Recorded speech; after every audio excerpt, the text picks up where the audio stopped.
माहिर मुआशात शाहिद महमूद साहब हमारे साथ शरीक हैं इस वक्त, और उनसे बात भी करना ज़रूरी है। लेकिन शाहिद महमूद साहब, मईशत के हवाले से मैंने आपसे कुछ पूछना भी है। आपका मैं एक ट्विटर थ्रेड भी देख रहा था, उसमें भी आपने काफ़ी अहम मालूमात दी कि पाकिस्तान बार-बार इस सुराख के अंदर क्यों पहुँच जाता है।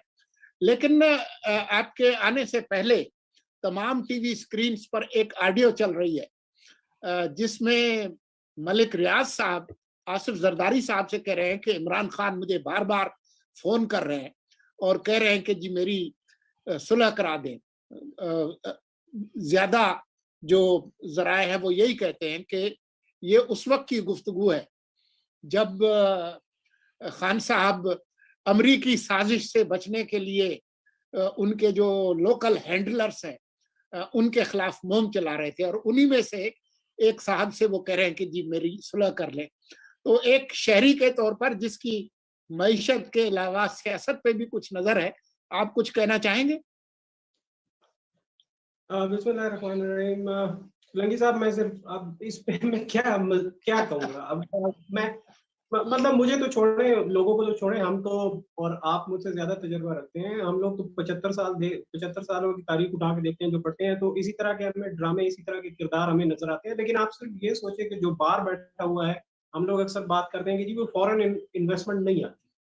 तो फॉरेन इन्वेस्टर और फॉरेन इन्वेस्टमेंट, वो जब इस किस्म की बातें सुनेगा, इस किस्म की चीजें देखेगा, फिर वो ये वोट ऑफ नो कॉन्फिडेंस में जो कुछ हुआ, तो मतलब आप सोचेंगे फिर वो पाकिस्तान के बारे में कैसे सोचेगा कि मैं अपनी सरमायाकारी यहाँ, जो ऑलरेडी जिन्होंने सरमायाकारी की भी हुई है, तो वो इस तरह के जब हालात देखेंगे तो वो क्या सरमायाकारी करेंगे। वो तो यही है, शरई सूद बढ़ने का इंतजार करेंगे और हॉट मनी आएगा और वापस चला जाएगा।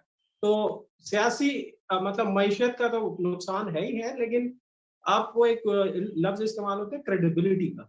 आप ये सोचेंगे क्रेडिबिलिटी गैप कितना है कि लोग सोचेंगे कि यार ये पाकिस्तान के पॉलिटिशियंस जो हैं, मतलब इनमें प्राइम मिनिस्टर रह चुके हैं, इतने बड़े बड़े वजीर वो रह चुके हैं इतने बड़े ओहदों पे, तो इनकी आखिर स्टैंडिंग क्या है, मतलब ये किस चीज पे खड़े हैं, क्या कहना चाहते हैं। तो सबसे ज्यादा नुकसान, और सब चीजों को छोड़ें, इमरान खान साहब, जरदारी साहब, नवाज शरीफ साहब, सबसे ज्यादा नुकसान इन बातों का जी पाकिस्तान की क्रेडिबिलिटी को। ठीक है जी, तो ये इन सबको सोचना। सही। शाहिद साहब, आपने कल रात वजीर आजम शहबाज शरीफ साहब की तकरीर या सुनी, अगर नहीं तो पढ़ी जरूर होगी, खबरें जरूर देखी होंगी, जो उन्होंने ऐलान किया 28 अरब रुपए माहाना एक रिलीफ पैकेज टारगेटेड सब्सिडी में बेनजीर इनकम सपोर्ट प्रोग्राम के थ्रू। और ये भी कहा गया कि जो लोग इस प्रोग्राम में नहीं है और अहल है इस प्रोग्राम में शामिल होने के, तो उनके लिए एक नंबर भी आज दिया गया कि जी इसके जरिए आप इस प्रोग्राम में अपने आप को शामिल कर सकते हैं। लेकिन साथ ही इसी तरह की खबरें भी आ रही हैं कि अभी तो सिर्फ 30 रुपए का इजाफा हुआ है, कुछ और इजाफे भी मुतवक्का हैं इससे पहले कि IMF का प्रोग्राम जो है वो बहाल हो जाए। तो ये हमें बताएं कि जो हुकूमत के जो इक़दाम हैं उससे कितना फायदा होगा, और ये भी बताएं कि आपको क्या इम्कानात लगते हैं कि कब तक ये प्रोग्राम बहाल होगा और उसके क्या असरात होंगे? अब सबसे पहले तो एक चीज का लोगों को, हर सुनने वाले को वाज़ेह इदराक होना चाहिए, वो ये कि ये जो मसला बना है जी, ये शहबाज शरीफ की गवर्नमेंट हुकूमत के आने के साथ नहीं बना। हालांकि प्रोपेगेंडा यही हो रहा है कि जी ये जो गवर्नमेंट आई है, अलायंस गवर्नमेंट, ये इनकी वजह से आते साथ ही महीने में शोर मच गया कि जी महीने में देखे, महीने में हम कहाँ कहाँ पहुंच गए। ऐसा होता नहीं है, महीने में एकदम हालात इतने खराब नहीं होते। ये मसला, और ये उस वक्त भी मैंने आर्टिकल भी लिखा था नया दौर पे, कि जिस वक्त इमरान खान साहब ने सब्सिडी दी थी, कि आप इस सब्सिडी को बर्दाश्त नहीं कर सकते, क्योंकि इट्स नॉट अकाउंटेड फॉर। मतलब ये है कि कोई इसके जराई नहीं है कि आप इस सब्सिडी के पैसे देंगे। और वही हुआ, जैसी हुकूमत चेंज हुई, इनकी हुकूमत आई, तो इनको एक बहुत बड़ा ये चैलेंज सामने आया। अच्छा, यहाँ पे मैं ये कहूँगा कि शहबाज शरीफ साहब से एक गलती हुई है कि आते साथ ही उनको ये एक इस मसले की तरफ, ये जो इन्होंने ऐलान किया पेट्रोल की कीमतों में ज्यादा करने का, ये उसी वक्त कर देना चाहिए था बजाय इस वक्त के। लेकिन चले, देर आए दुरुस्त आए।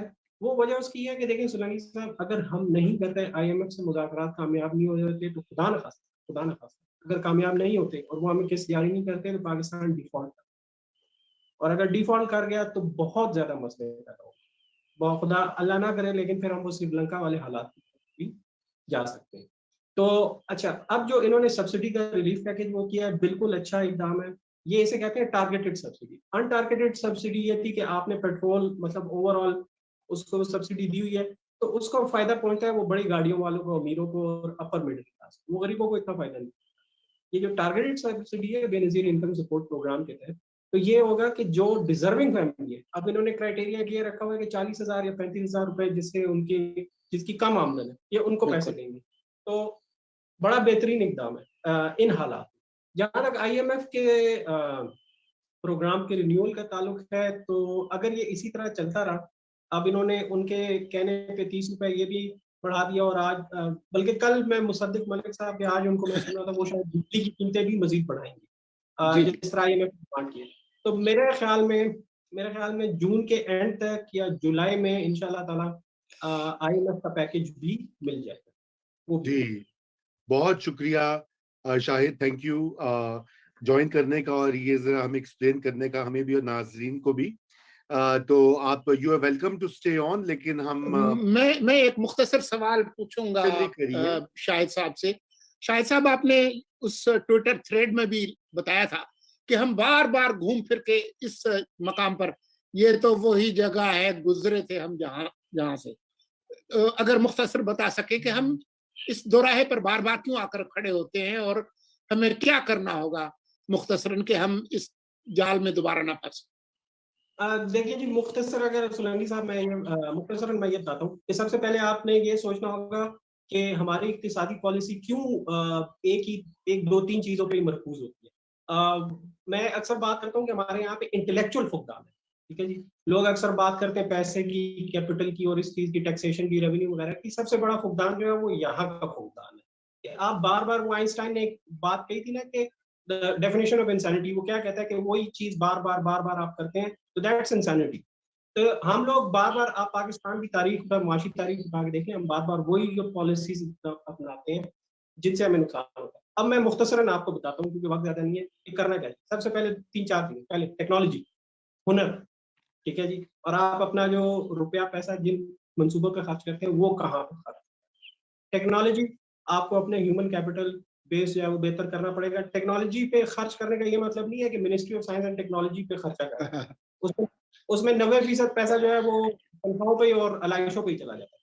10% आप अपना रिसर्च पे पैसा लगाएं, गुड रिसर्च, वही आपकी प्रोडक्ट्स को बेहतर बनाएगा, लोग आपसे तब भी खरीदेंगे, ठीक है जी। आइडियाज पे, इनोवेशन पे पैसा। दूसरी बात, हुनर।